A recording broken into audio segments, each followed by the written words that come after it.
Well done, good and faithful servant. For us to be thankful, prayerful, joyful, and faithful to our profession of faith.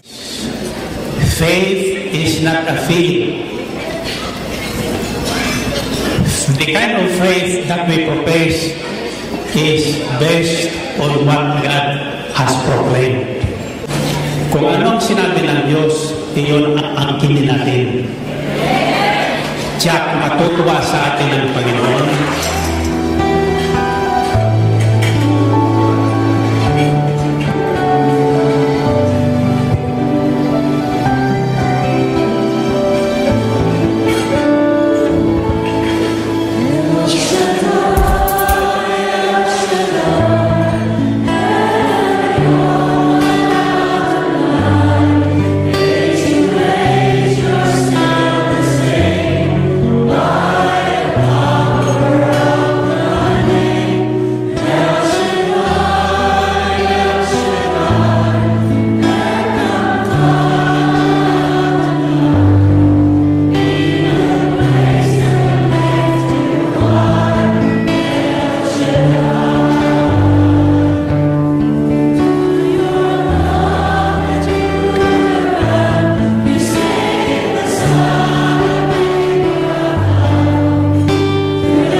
Now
every head be bowed and every eye be closed in prayer. In the name of the Father, and of the Son, and of the Holy Spirit. Amen. Lord Almighty God, Heavenly Father, Yahweh El Shaddai, tonight we are gathered to give you praise, to glorify your name, to give thanks, and to ask for forgiveness of our sins. Tonight we ask that each and every burden of each soul present tonight be lifted. All sickness be healed. All problems be solved. And everything that we need, we ask for your divine providence. This we ask in the mighty name of our Lord and Savior, Jesus Christ, your only begotten Son, who lives and reigns with you in the unity of the Holy Spirit, one God forever and ever. In the name of the Father, and of the Son, and of the Holy Spirit. Amen. Tonight, brothers and sisters, our healing message is taken from the Gospel of our Lord Jesus Christ, according to Matthew chapter 25, verses 14 to 30. Again, it will be like a man going on a journey, who called his servants and entrusted his property to them. To one, he gave 5 talents of money, to another 2 talents, and to another 1 talent, each according to his ability. Then he went on his journey. The man who had received the 5 talents went at once and put his money to work, and gained 5 more. So also, the one with the 2 talents gained 2 more. But the man who had received the 1 talent went off, dug a hole in the ground, and hid his master's money. After a long time, the master of those servants returned and settled accounts with them. The man who had received the 5 talents brought the other 5. Master, he said, you entrusted me with 5 talents. See, I have gained 5 more. His master replied, well done, good and faithful servant. You have been faithful with a few things. I will put you in charge of many things. Come and share your master's happiness. The man with the 2 talents also came. Master, he said, you entrusted me with 2 talents. See, I have gained 2 more. His master replied, well done, good and faithful servant. You have been faithful with a few things. I will put you in charge of many things. Come and share your master's happiness. Then the man who had received the 1 talent came. Master, he said, I knew that you are a hard man, harvesting where you have not sown, and gathering where you have not scattered seed. So I was afraid and went out and hid your talent in the ground. See, here is what belongs to you. His master replied, you wicked, lazy servant. So you knew that I harvest where I have not sown, and gather where I have not scattered seed. Well then, you should have put my money on deposit with the bankers, so that when I returned, I would have received it back with interest. Take the talent from him and give it to the one who has the 10 talents. For everyone who has will be given more, and he will have an abundance. Whoever does not have, even what he has will be taken from him. And throw that worthless servant outside into the darkness, where there will be weeping and gnashing of teeth. Brothers and sisters, this is the good news of our salvation. Praise to the Lord Jesus Christ. Purihin natin ang Diyos, purihin natin ang ating Panginoon. At pakinggan na natin ang ating punong lingkod, si Brother Mike C. Velarde.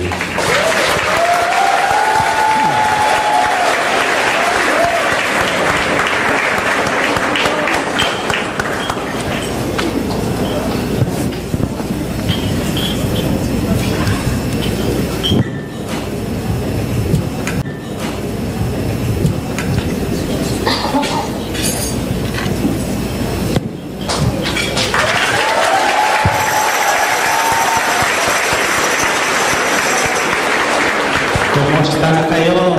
I am blessed, happy and prosperous talaga. Magaling na, mayaman pa, matalino, matuwid, marangal, wagas na pag-ibig, malaya, payapa, looban, maginhawa at matagumpay. Thank God I am blessed, happy and prosperous talaga. Thank God I'm in the yaman, at matalino pa ito. Thank God I'm in marangal, at matuwid. Thank God happy, pag-ibig ko'y wagas na. Thank God I'm blessed, happy and prosperous talaga. Thank God at di mayaman, at matalino pa ito. Thank God at di marangal, at matuwid. Thank God happy, pag-ibig ko'y wagas na. At mapagmaganda, lagi may matira. At narinig ka na yung salita, sasabihin mo'y makita ka sa iba. Happy and prosperous talaga. Kumusta ka na? Thank God I am blessed, happy and prosperous talaga. Thank God at di mayaman, at matalino pa rin mo. Thank God at di marangal, at matuwid. Thank God happy, pag-ibig ko'y wagas na. Magkayo sila'y Magkayaman siya dahil sa kanyang pagtigan. Anong mangyayari? Sikling lito maabang ang buhay. Pagkayaman siya dahil sinunod ng kulay. Champion, happy and prosperous talaga. kumusta ka na? Thank God I am blessed, happy and prosperous talaga. Thank God at di mayaman, at matalino pa rin mo. Thank God at di marangal, at matuwid. Thank God happy, pag-ibig ko'y wagas na. Happy and prosperous talaga. Happy and prosperous talaga. Happy and prosperous talaga. Happy and prosperous talaga. Thank God I am blessed, happy and prosperous talaga. Magaling na, mayaman pa, matalino, matuwid, marangal, wagas ang pag-ibig, malaya, payapa, kalooban, maginhawa at matagumpay.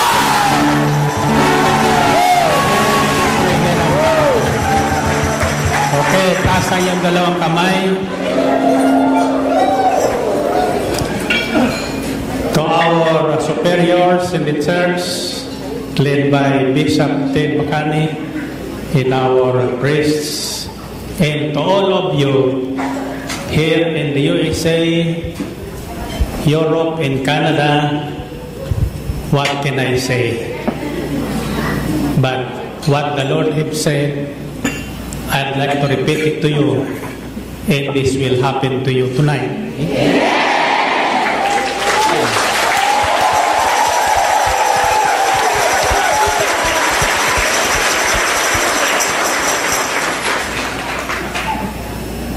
Well done, good and faithful servant.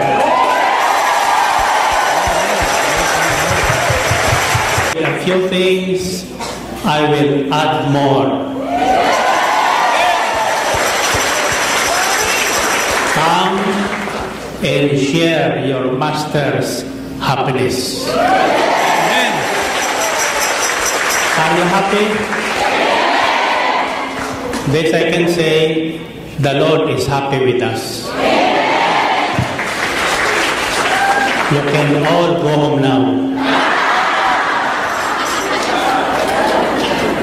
Happy na kayo eh.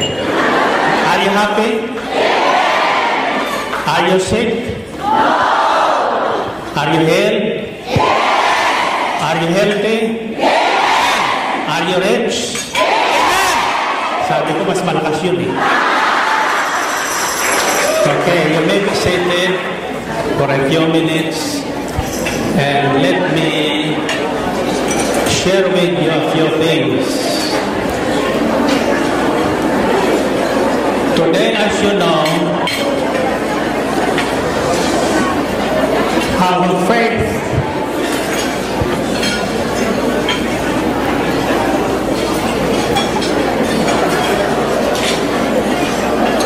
is in trouble.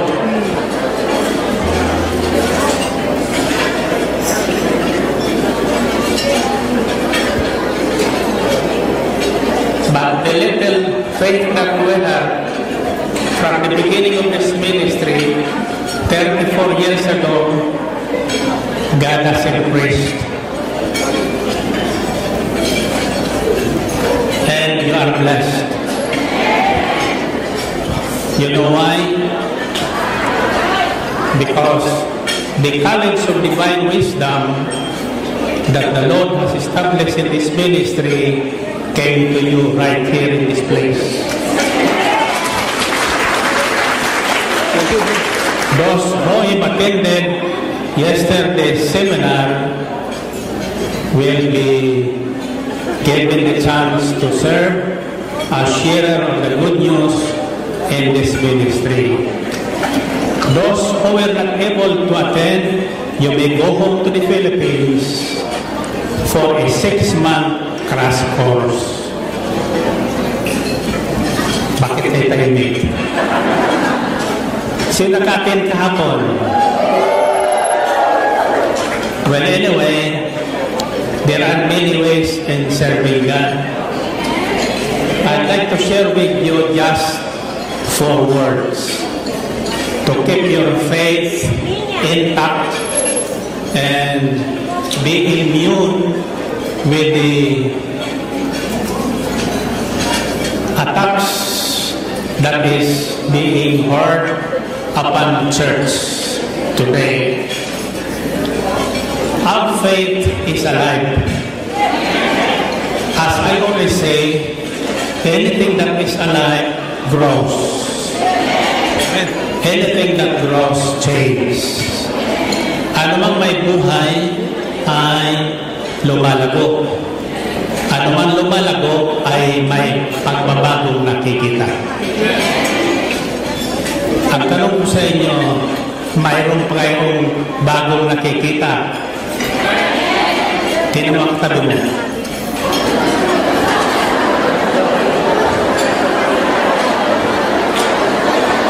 What sense do you say? I may not be able to recognize your faces, though you recognize me sapagkat gwapo talaga.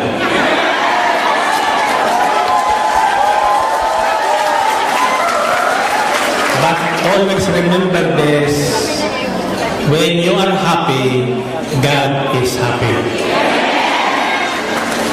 And when God is happy or pleased, all our prayer requests will be granted. Amen. Yung hindi magkaanak, magkakaanak na yun. Yung hindi magkasawa, kahit 60 na, magkakasawa na yun.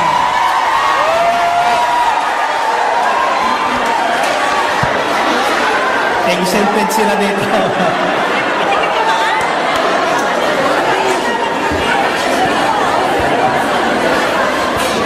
I'd like to share with you just 4 words which will make your faith grow and be preserved during these days. The number one enemy of our faith is unbelief or doubt. Many believe in God, whether they are Filipino, an American, etc., walang matitira. They all believe in God, but they just could not trust God in many ways.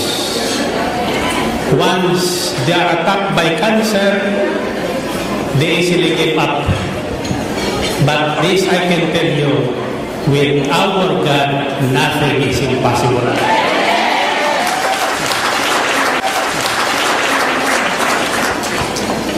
Nowadays, I myself is going through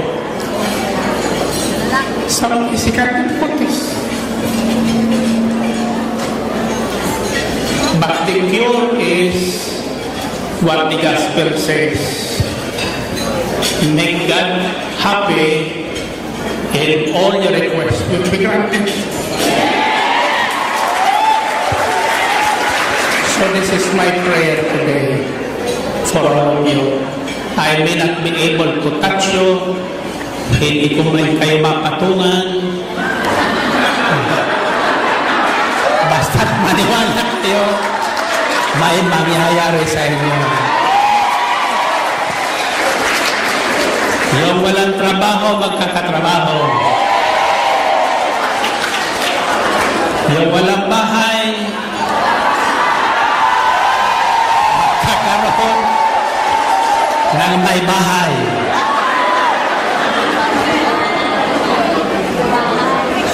Are you following me? Now, just 4 words.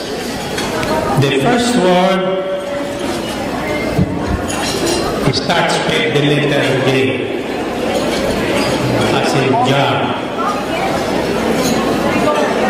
The second word starts with letter P. The third word starts with letter T, as in Tokyo. And the fourth word starts with the letter F. Ang makakahula, bibigyan mo 1,000 para sa Kolegyo Pilipino. And I'd like to start the fund campaign for a scholarship to Kolegyo Pilipino from my own pocket, $5,000. That is if Father Gaston will come home to Manila and collect it from me.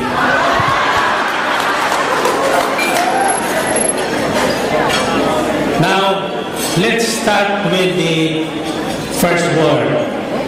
It is found in 1 Thessalonians chapter 5, verses 16 to 18. It says, be joyful always. Be joyful always.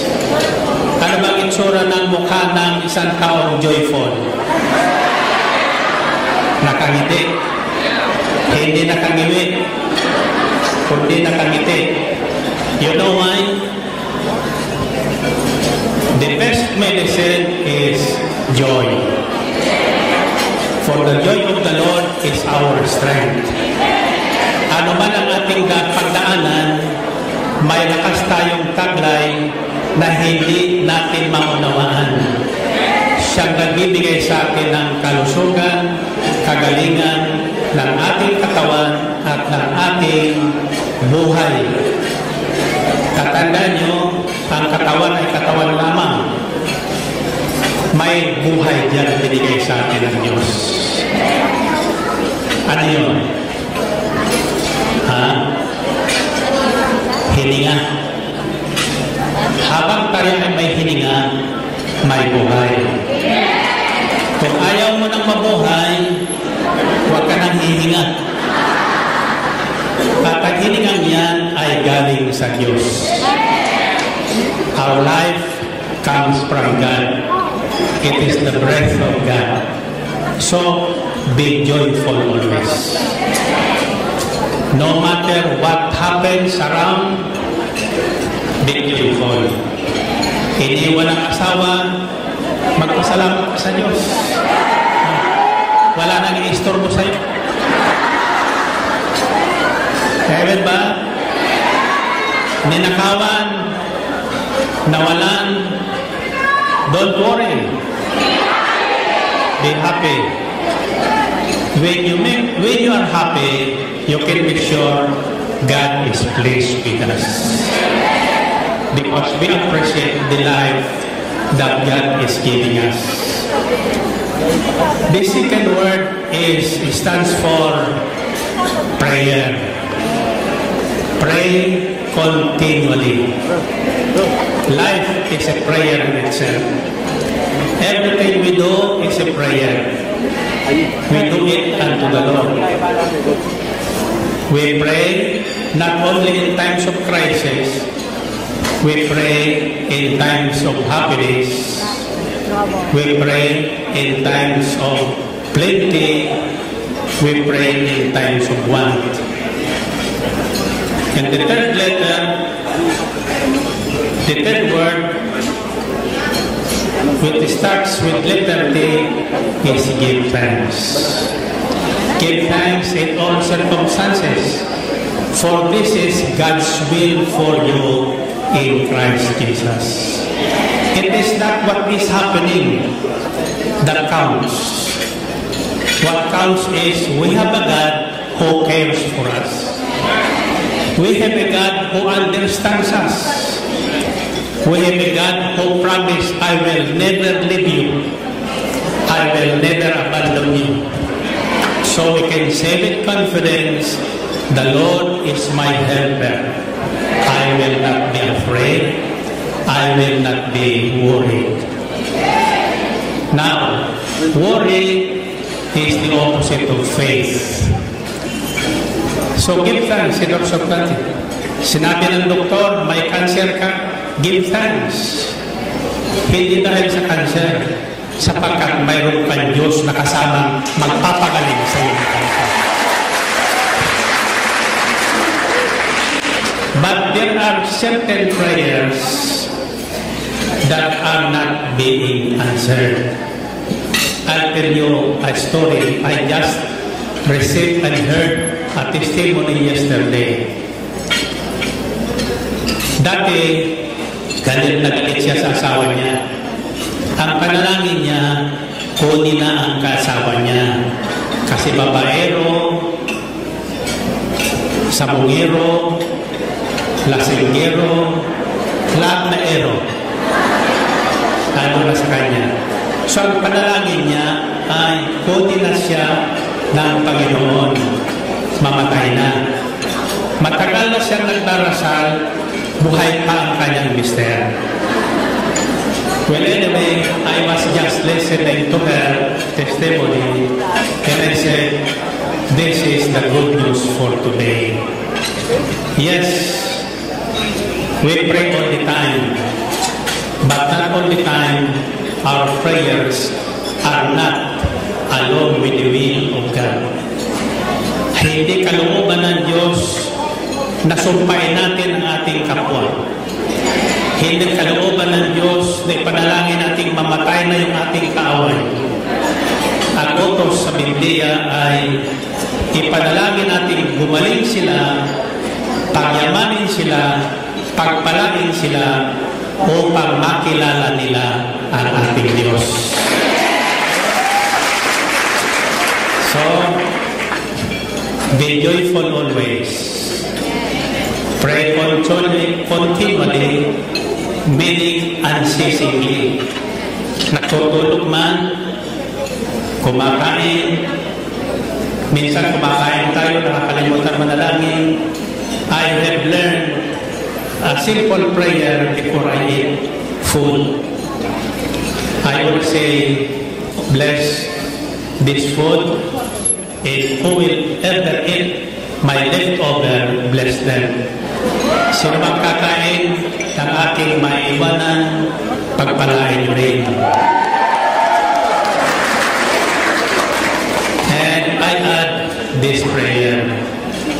Bless, O Lord, this food, and drink I will partake from your bounty to nourish my body, so that I may be able to serve you continually and conscientiously.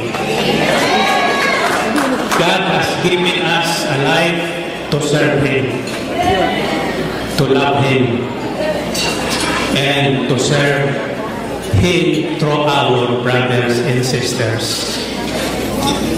When I arrived the other night from Manila sa San Francisco, kaya may hangover pa ako, nakalimutan yung mga tumulong sa amin yung aking attache case. Na ang laman ay ballpen, pencil, and my credit card. And I think about $1,000, $2,000, $3,000. Yun ang baon ko. Nang dating kami sa bahay, wala ang attache case. Unang hinanap ko yun. So everybody was worried, but I was not worried. I said, God will return it to me. And the following day, so hinanap ng anak ko sa lost and found. The following day, came the good news. Your attache case is with us. Walang kulang, hindi pa nila binuksan sapagkat hindi nila alam ang kombinasyon. But alam namin yung laman. Anong laman noon? Yung aking itim na hood. Kasi sinisipon ako sa aeroplano pag tinatamaan ako ng ay nakasabay ko yung mga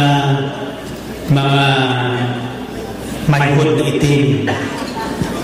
Hindi pa alam kung mga Orthodox Christian o mga Hudyo Rabay. So katabi nila ako, tinitingnan niya ako, pero iba yung aking hood.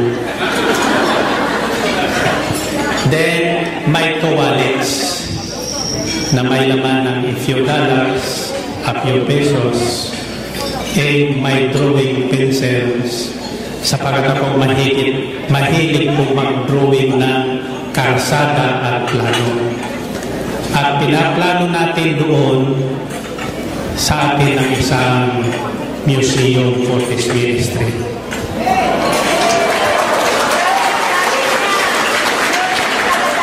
Kasi iyan ang laging binubulong sa akin ng aking may bahay ngayon. Pagpagawa ka ng museum dito na kung saan yung mga binago ng Diyos, mga dating pangit, pinagwapo, ilalagay natin yung kanilang mga testimony in that museum.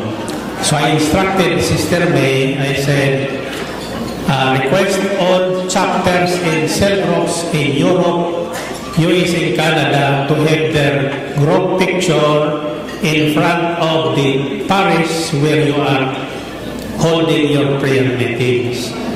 It will become our directory of all the cell groups, chapters, that God has established in this ministry.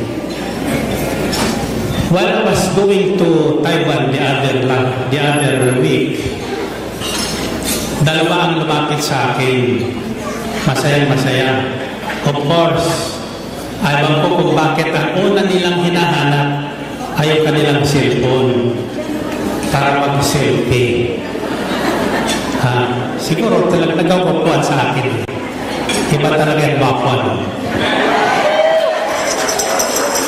Well, anyway, I said, saan kayo pupunta?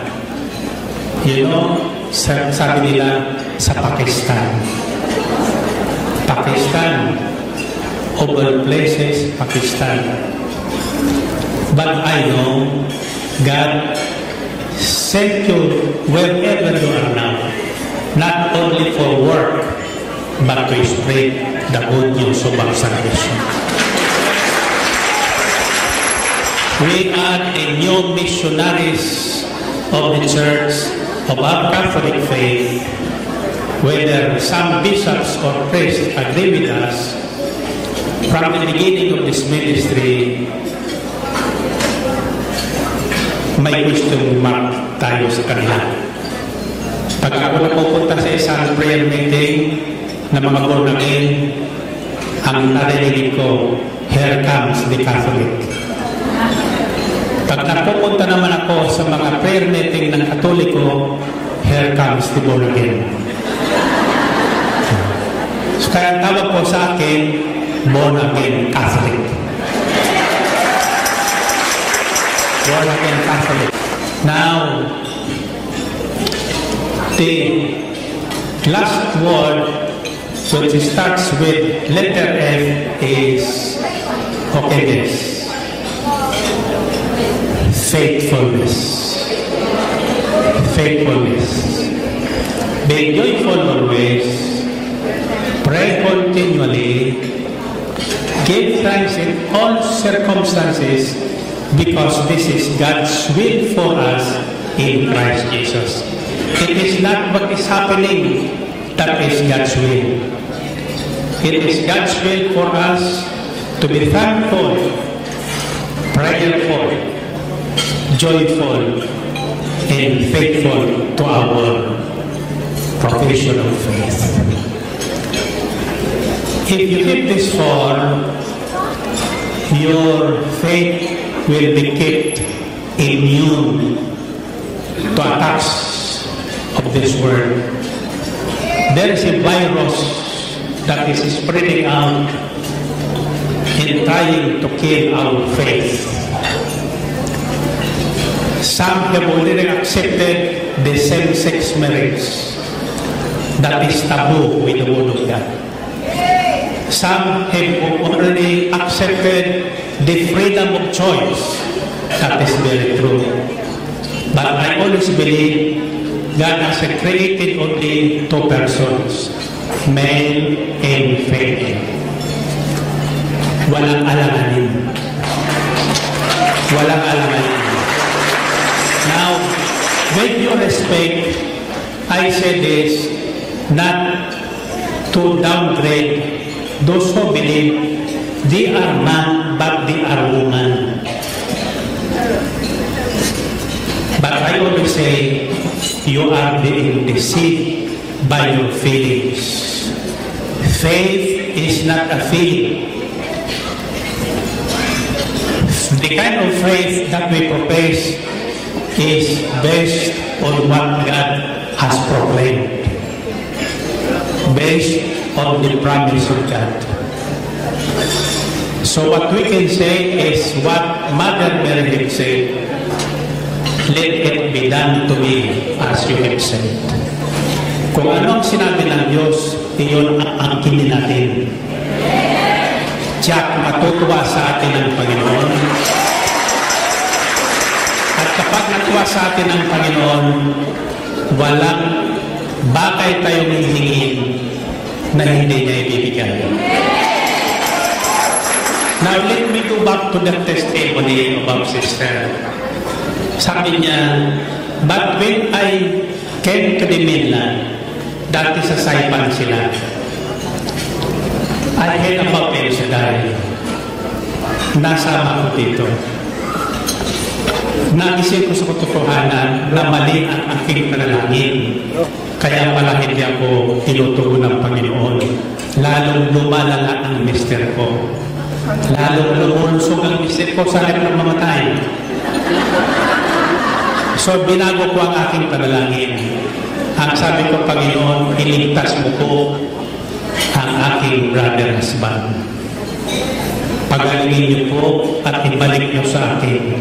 Huwag niyong pamibigay ang inyong asawa kung kayo'y kasal sa simbahan. Sa inyo po yan. Pagdating ng huling panahon, hahanapin sa inyo ng Panginoon yan. Hindi mo pa piling sabihin, iniwan ko kasi pangit na. Iniwan ko kasi maingay. Iniwan ko kasi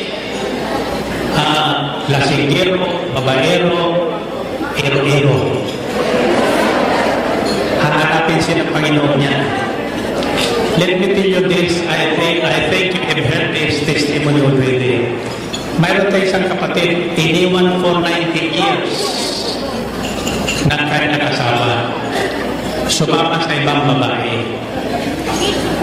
At nangyari, sa kagandahan loob ng Diyos, ang babae na hindi niyang asawa, nasama sa El Shaddai. Narinig niya ang salita ng Diyos. So isang araw, ang sabi niya, Honey, umuwi ka na sa bahay mo. What? After 19 years, hindi na ko kilala ng misis ko. Hindi na ko kilala ng mga anak ko. That was 2 weeks before Christmas. Ang sabi niya, basta kung mahal mo ko, ituwid natin ang buhay natin. Saan ka ba niya pumupunta? Makasama. Baka mayroon ka ng ibang nakitang mas guwapo sa akin. Hindi sumama sa gawain natin. Yung lalaki na makita ko, sinasabi mo na nga, mas guwapo ito sa akin.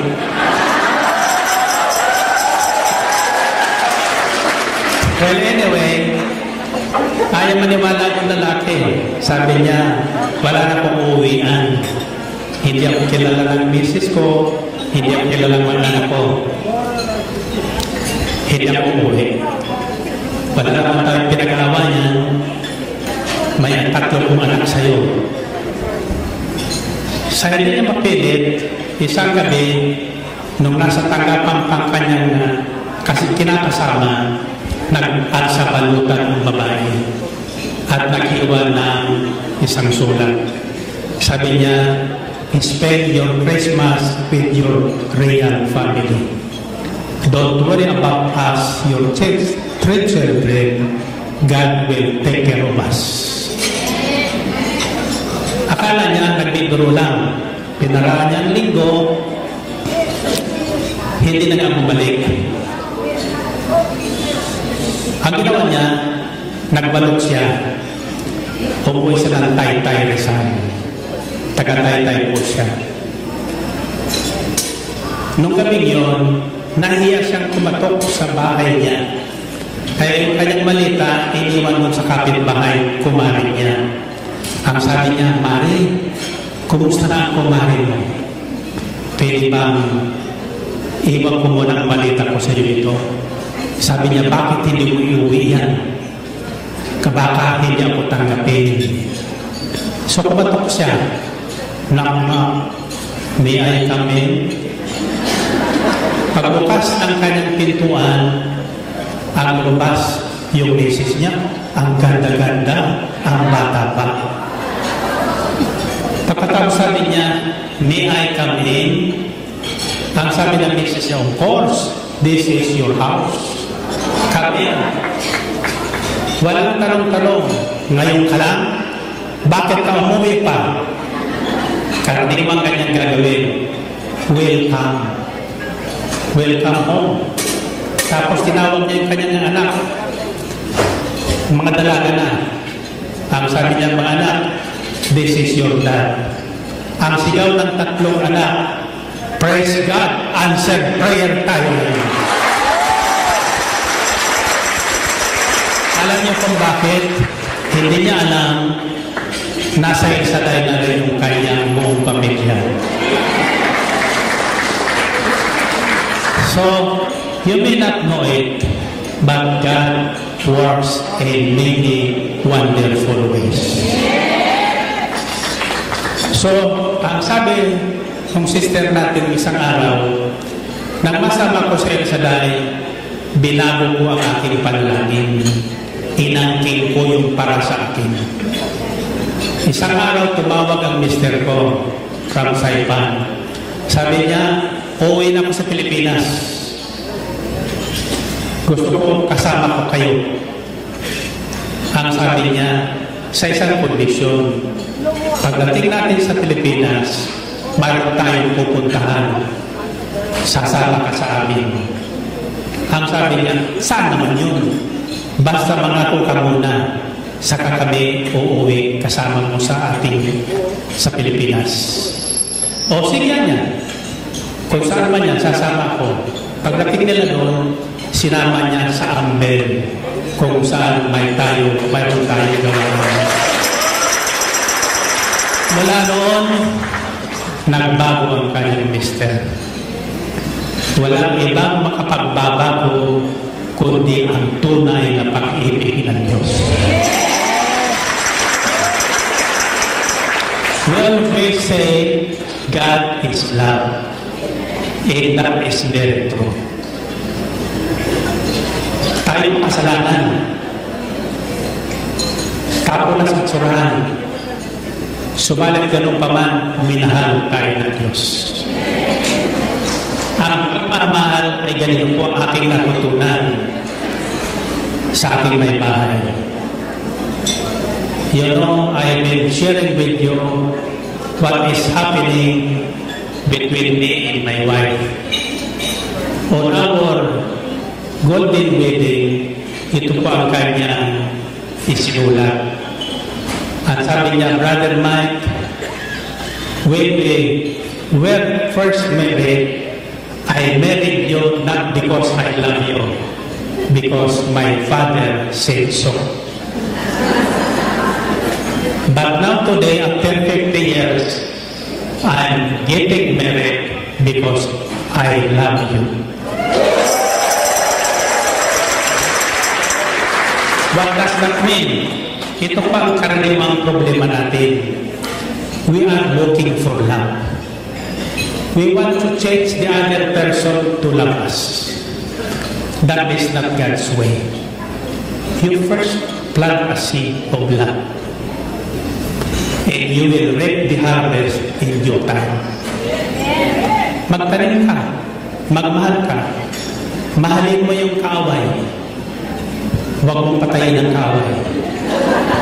Ituturing kang tunay na anak ng Diyos kung marunong kang magmahal sa iyong kaaway.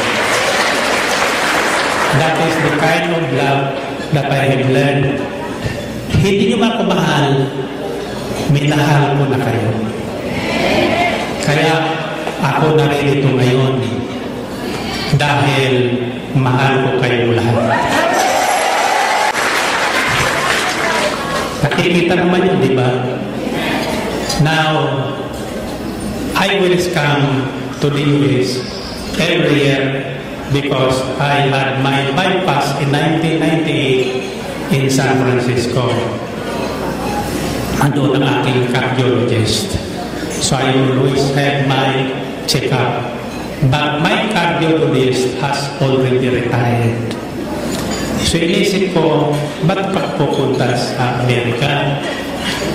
Pumupunta naman ang aking doktor sa Pilipinas once a year. And he promised me he will retire in the Philippines. So I'll talk to him this time to really retire in the Philippines para hindi na ako magbibiyahe papuntang Amerika.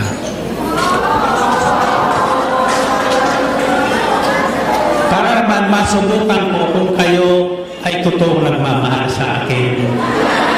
Kayo na ang uuwi sa akin. Diba? Sukal, mga bata pa kayo. Although, Ako naman ay hindi tumatanda. Nakikita niyo naman, di ba? But it is my prayer to preside over our golden anniversary celebration of this ministry. That is how many years from now? 17 years. Ilan taon ako noon?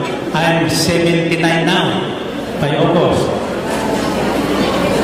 But do I look 79? Sabi ng mga anak ko, hindi. Karamihan tanong sa akin ng mga obispo, what will happen to this ministry if Brother Mike is gone? Yan ang tanong. I always say, this is not my ministry. I did not start this ministry. This is God's ministry for the church. And I know by the time I have 8 grandsons and 3 sons. 1 daughter, 3 po ang aking anak na mga lalaki. It is my prayer that one of them will become a priest.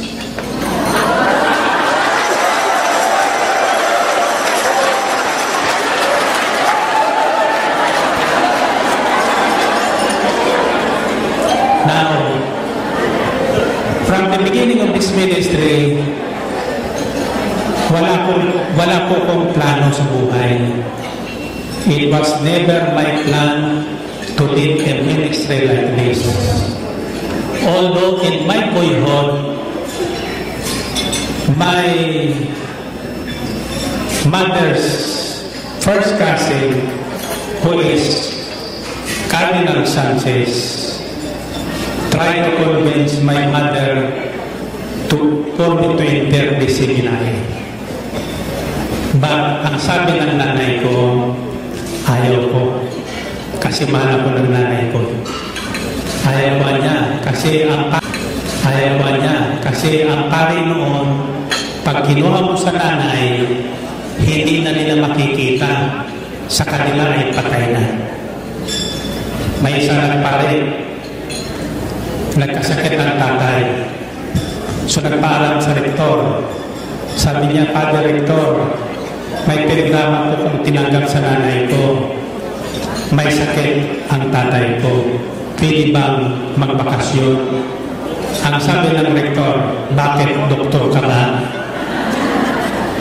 Hindi po, magpari ka. Hayaan mo ang may sakit ng tatay sa mga doktor. Namatay ang tatay. Nang namatay, dumating telegrama. Father Rector, patay na po ang tatay ko, ililibing. Pwede bang magbakasyon? Ang sabi ng rektor, bakit? Kung mabakasyon ka ba, mabubuhay ang tatay mo? Hindi pwede, magpare ka. So hindi sila nagbakasyon. Nagpare. Nung pare na, first mission niya, magdasal sa mga patay sa libingan. Naalala niya ang tatay niya. Dito yata nilibing ang tatay ko. Hindi ko alam. Hinanap niya libingan ang tatay niya. May isang libingan na pinagkakaguluhan ng mga tao. May nalulungkot, may natutuwa. So, nilapitan niya at sabi niya, bakit yung puntod ng tatay ko? Ang pinagtitinginan noon ay yung lapida. Ang nakasulat sa pilang lapida, ako ngayon, ikaw bukas. Susunod ka sa akin. So ang ginawa nung pare, kumuha ng bond paper, dinugtungan niya doon. Ang sinulat niya ay ganito, hindi kita kilala, hindi ko alam kung saan ka pumunta, hindi ako susunod sa iyo. So, we never can tell.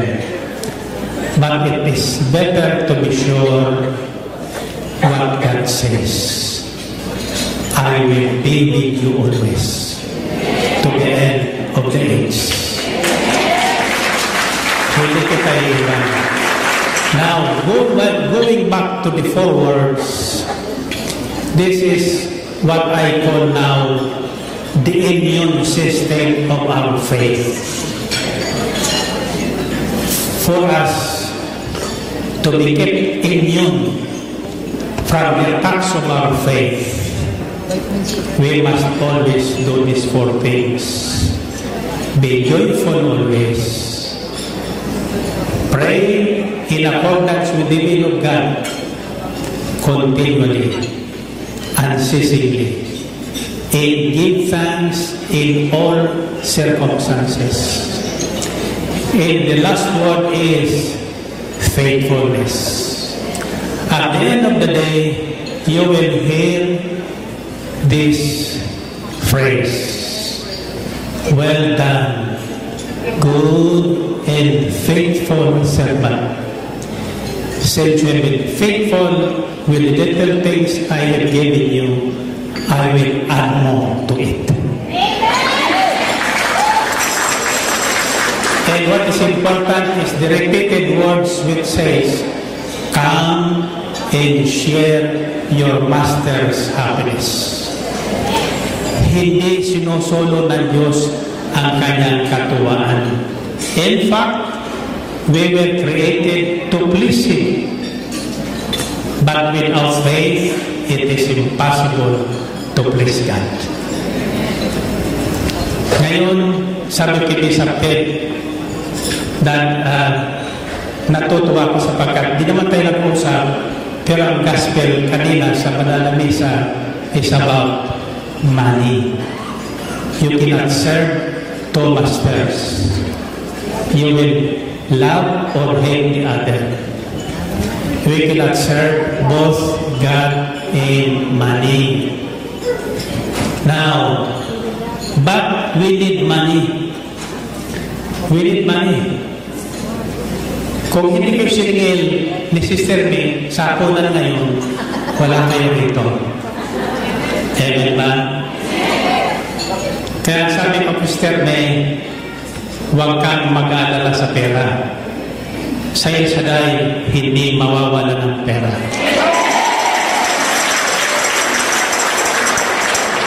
Umikot ka kamo, sa kasanya, umikot ka ng Europe at Canada and America. Look at the treasurer's record. Pag may pera sila, kunin mo. Paano ko niyong ayaw ibigay sa akin? Basta kunin mo. Bakit? Hindi niyo pera yan.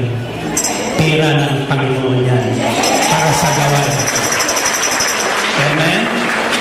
Now, it is a practice dito sa Europe, Canada, and USA na yung inyong offering at inyong tithes ay dinideclare nyo as tax deductible.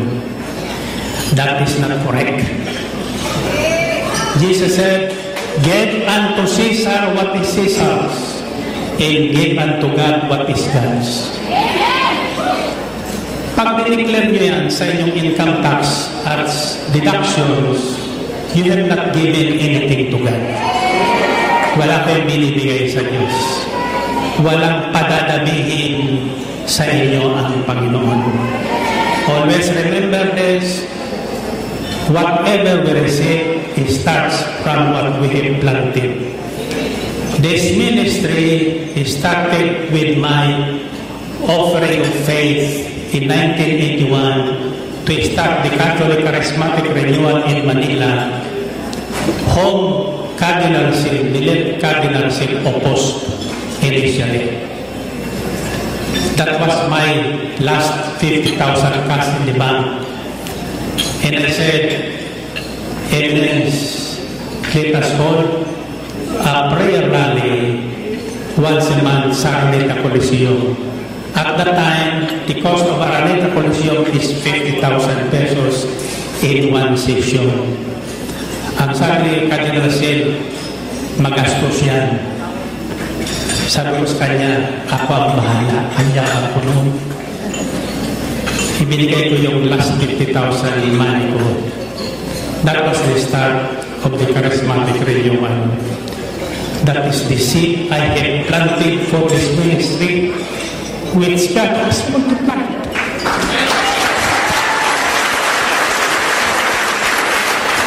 Always remember this, it is in giving that we receive.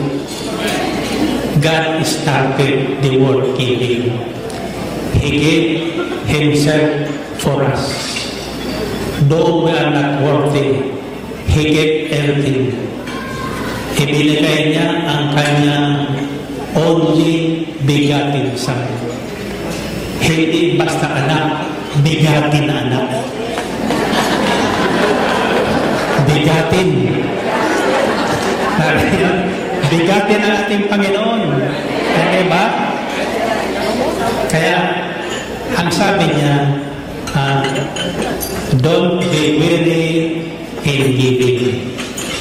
For at the proper time, you will reap a good harvest.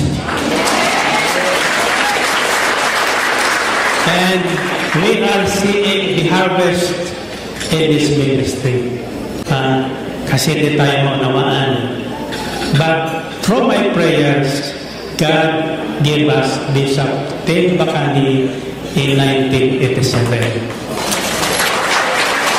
1987, kalakasan po ng born again movement noon sa ating bansa. So akala nila, isa tayo sa maingay. Talagang maingay. So pinatawag ko ni Bishop Ted. Ano niya itong ingay na itong naririnig ng mga bispo? Bakit po? Ang sabi ko sa kanya, sa lahat ng diocese, mayroon ng El Shaddai prayer meetings. So, sabi niya, hindi ko magpaliwanag, imbitahan kita sa plenary session ng CPCP doon sa Tagaytay. You answer the questions and I'll be happy about that. Ang tanong lang niya sa akin, sino ang nagtuturo sa inyo? Kakawala po. Para kaming mga palakang inulanan, biglang nagkaingay. And this Ted voluntarily said, will you accept me as your tutor in the ministry? That was in 1987. I'll give you my Mondays. Since that time, Bishop Ted is with us every Monday. Every Monday of the week. Yun ang kanyang commitment. For as long as nasa Maynila siya. Ngayon naman, di kami nagkakalayo ng edad ni Bishop Ted. Mas matanda siya sa akin ng 6 months. Kaya sabi niya sa akin, Brother, doon sa hindi mapupuntahan, ako ang subuin mo. Isang umaga, may pinapirmahan sa akin si Brother Vargas, head ng ating Education and Deployment, na isang mission order for Bishop Ted Bacani. Ako hindi ko pipirmahan niya. Ako, mag-uutos sa obispo, hindi pwede yan. Sabihin mo sa kanya, hindi po sinabi po yan ni Bishop Ted sa akin. Since you are head of this ministry, he will go wherever you want him to go. So I asked Bishop Ted, is this true? Bishop Ted, yes. This is, you are recognized as the head of this ministry, so I will follow you. Kaya ang pinagpala ang obispong ito.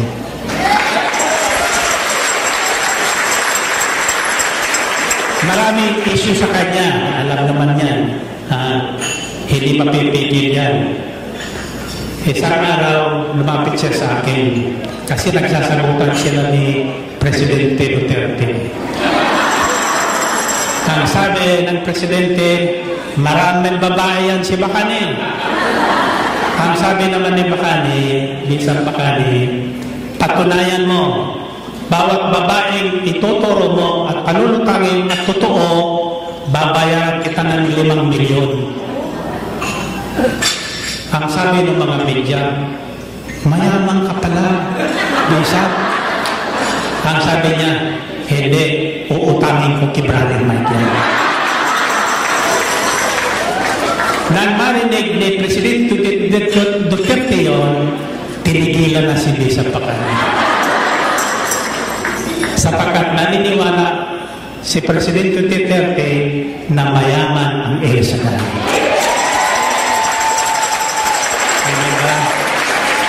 Kaya kayong lahat na nakarating ngayon, yayaman.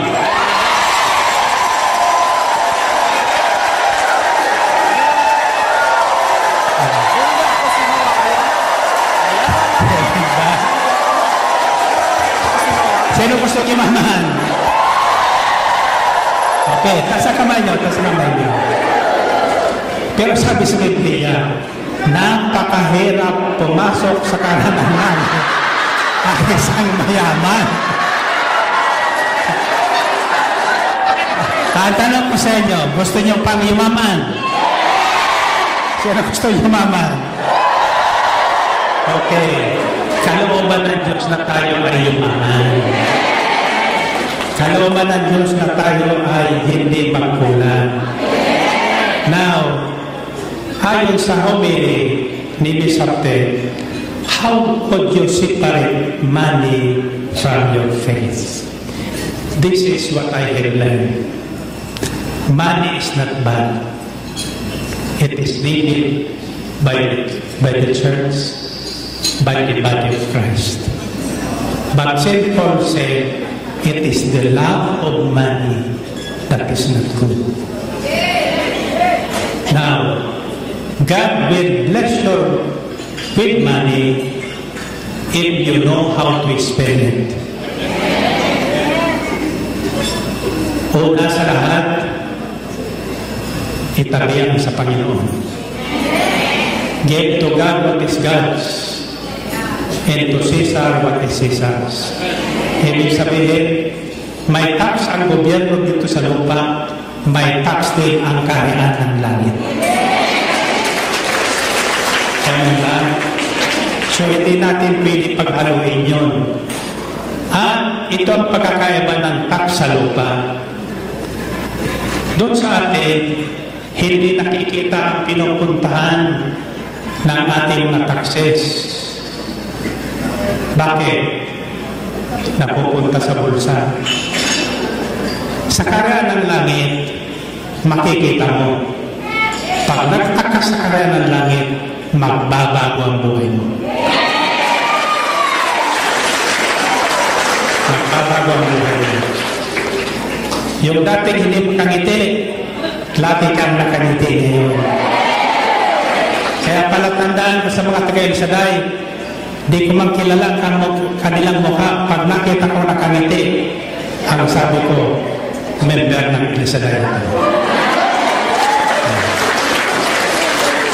Always remember this, when you are happy, God is happy. When God is happy, humingi ka na. Humingi ka na. Tsak yun. Pagdating mo sa bahay, aabutan mo na. Amen? Okay. Faithfulness, sabihin niyo. Be faithful to your calling. If your calling is to be a wife or a mother, be faithful as a wife. If your calling is to be head of the family, be faithful to your family. At the start of this ministry, my number one persecutor is my wife. And she had this challenge one day. Ang sabi niya, mamili ka, itong kalukuhan mo o ang pamilya mo. 2 taon na kami hindi nag-uusap noon. Hindi ko binabati. Ako naman, madasalin talaga. Ang sabi ko, Lord, sinong pipiliin ko? Wala akong piling piliin. Mahal ko kayo, mahal ko ang may bahay ko at mga anak ko. Ang sabi ng Panginoon sa akin, the matter is not yours, it is mine.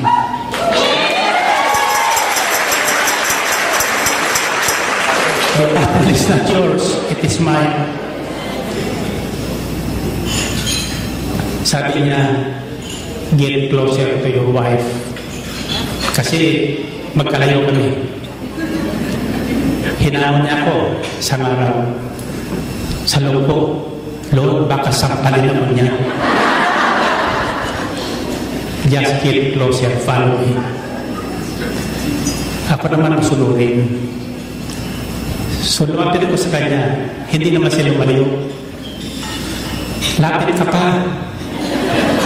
Lumapit pa ako. Hinihintay ko yung sasampalin niya ako. Ang sabi ng Panginoon, yakapin mo. Pag-yakap ko, yung nakap din siya sa akin.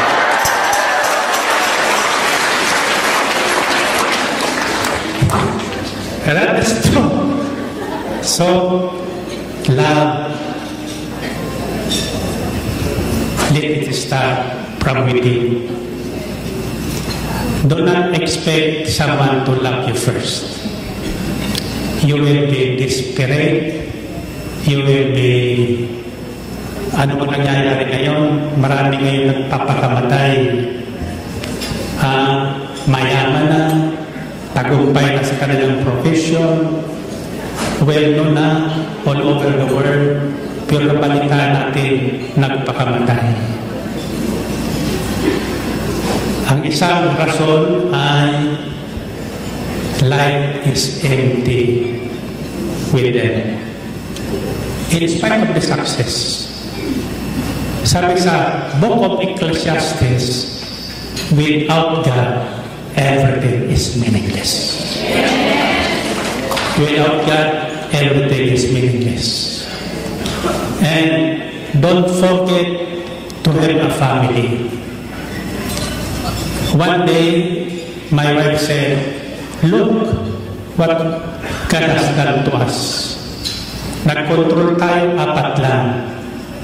Nagkapanin pa si Besapte sa isang misa niya.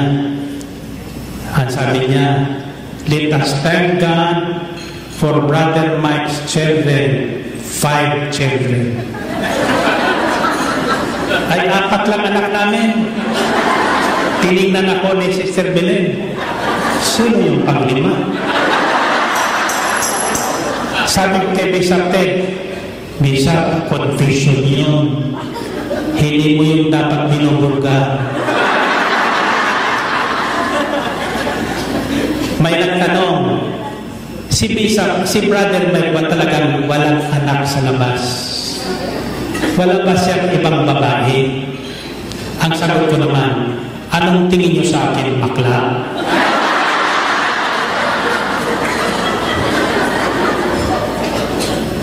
Now, look, we have established, God has established a bigger family. Be faithful to this family. Lalo kayong mga nasa ibang bansa, wala kayong matakbuhan. In times of need, you have a prayer partner to pray for you and work out things for your own good. So, nung ako'y nasa Athens, Greece for the first time 10 years ago, may tinanong kong sister doon. Ako, ilang taon pa na doon sa Athens? 21 years. Kako nasa ang pamilya mo? Nasa Pangasinan. Ba't kako tumakal ka dito ng ganyan? Kasi nagpaaral po ko ng mga anak. Oh, hindi pa tapos sila? Tapos na po. mga apo naman. Pinaaral nila. Kako, ang mister mo, nasa Pangasinan kako, umuwi ka na. Bakit po? Baka hindi mo naabutan ang mister mo. Well, sabi niya sa akin, mag-iipon ako ng pamasahe. Wala ka pang naiipon. Huwag mo padadala ang pera nyo sa Manila. Lahat. Akala nila napupulot ang pera dito. Kaya pag uwi ko doon, sinasabi ko sa kanila, huwag yung ginagastos yung pinadadala sa inyo dito ng mga mahal sa buhay. Sapagkat kako, yung nakakamayan ko, nasusukat ang aking kamay. Dahil sa paghahanap buhay doon. Which is true. Amen ba? Kung may nagkwento sa akin, umiiyak na naman. Sabi niya, Brother Mike, anong gagawin ko? Kako, bakit? Nasa ospital naman ang tatay ko. Wala na po kong mautangan para mabayad sa ospital. Kako, pag tumawag ulit sa tatay mo, ang tatay mo, ito ang sabihin mo, Tay, dali-dalian mo na yan. Ang sabi niya, magagalit sa akin yun. Madali nang mamamatay ang tatay ko. Hindi. Basta sabihin mo, dali-dalian mo na yan. Wala ka ng perang pambayad sa ospital. Tumawag nga, kinabukasan. Ayun ang sinabi niya, Tay, wala na po kong perang palatala sa iyo. Dali-dalian mo na yan. Nagalit ang tatay, salbahing bata ito. Makauwi na ng bahay.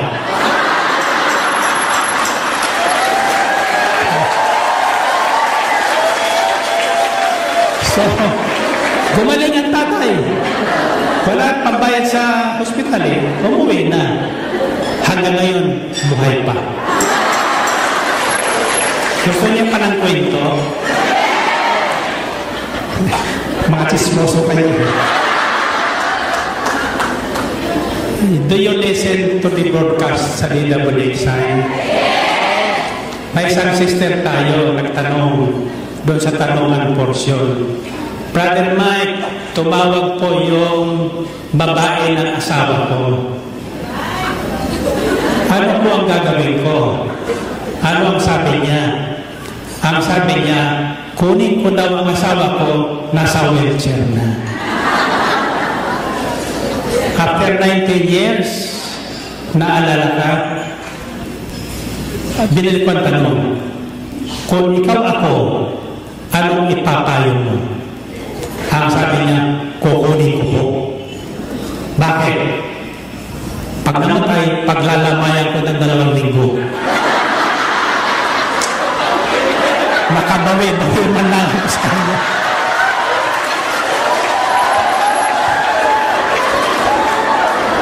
Dito lang sa El Shaddai nangyayari yun.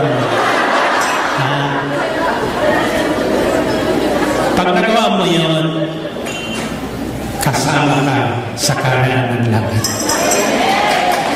Amen? So, be faithful with little things. Be faithful to your calling. Be faithful to the church. There is only one church that I have learned to know from my parents. It's the Catholic Church. And this is the advice that Bishop Ted gave me in 1987. Ang sabi niya, Brother Mike, nakasama mo yung loob. Ito ang niyang panalangin ng simbahan for the renewal of the church.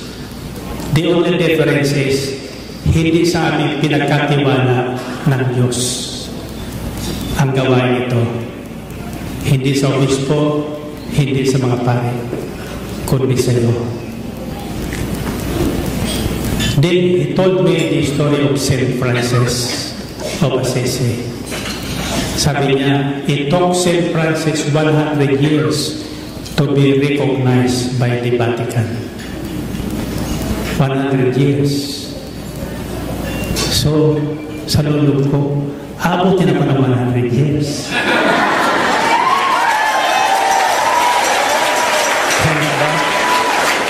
sabi ko naman sa kanya, Bishop, baka naman nakakagulo ko sa simbahan, pwede ba intiga ko na sa iyo ito? Tutulungan ko pa rin ang ministry ito with my tithes and offerings. Ang sagot niya sa akin, hindi mo pwedeng gawin yan at hindi pwedeng gawin din ng simbahan sa iyo yan. Sa iyo binigay, magtiis ka. Magtiyaga ka. Kung iyan ay gawain ng Diyos, magtatagumpay ang gawain ito. We are here. And so I say to Bishop Ted, to our guest friends, and to all of you, well done, good and faithful servants. Come and share your master's happiness. Make the Lord happy, all your requests will be granted. Thank you and God bless you.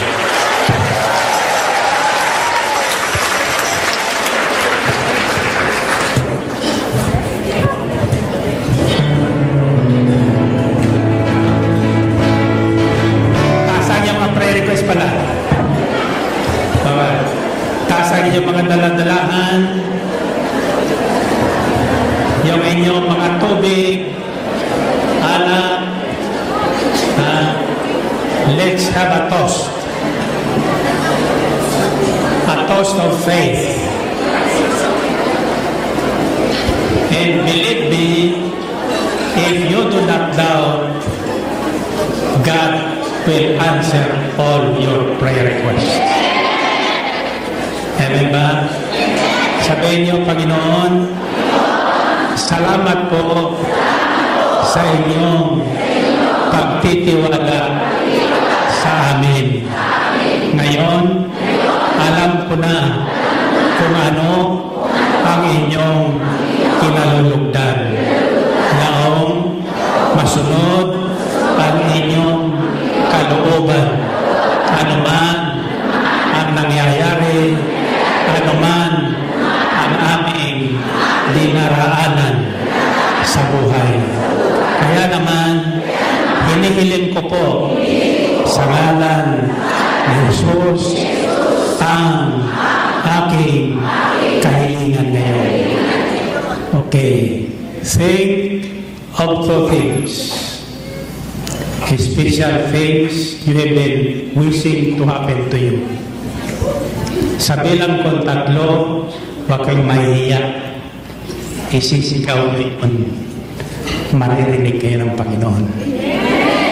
Kung gusto niyo ng asawa ay sigaw niyo. Gusto niyo ng anak ay sigaw niyo. Gusto niyo yaman, lalo, isigaw niyo. Dalawa lang, ha? Dalawa lang. Say, ang nabasa ko doon sa isang note na iniwan ng famous ship na si Borden, suicide is the lack of imagination. We are taught in the Bible to meditate on the Word of God and use our imagination. Ephesians 3:20 is one of my favorite verses in the Bible. It says, "Now to God who is able to do immeasurably more than all we ask or imagine, according to His power that is at work within us." The power of love, the power of our faith is in us. God is not only with us, He is in us. Working through us, working for us. According to the Gospel of John 5:17, Jesus said, "My Father is always at His work to this very day, and I too am working." God is busy for us. Little things and big things, He will provide us. When you are not at peace, pray for His divine peace beyond human understanding. When you are not at rest, pray for His rest. And He will give you His rest. Always remember this. God is in us. Christ is in us. Let the world see Christ in you and in me. If that happens, all your requests will be granted. Okay, taas ang dalawang kamay.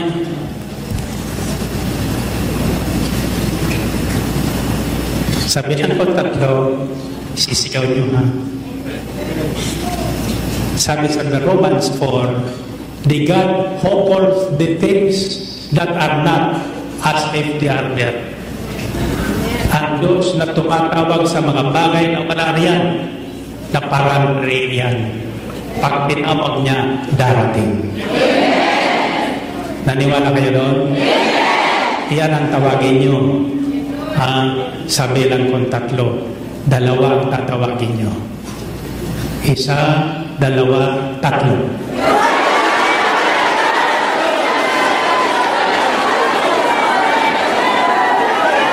Your request is granted.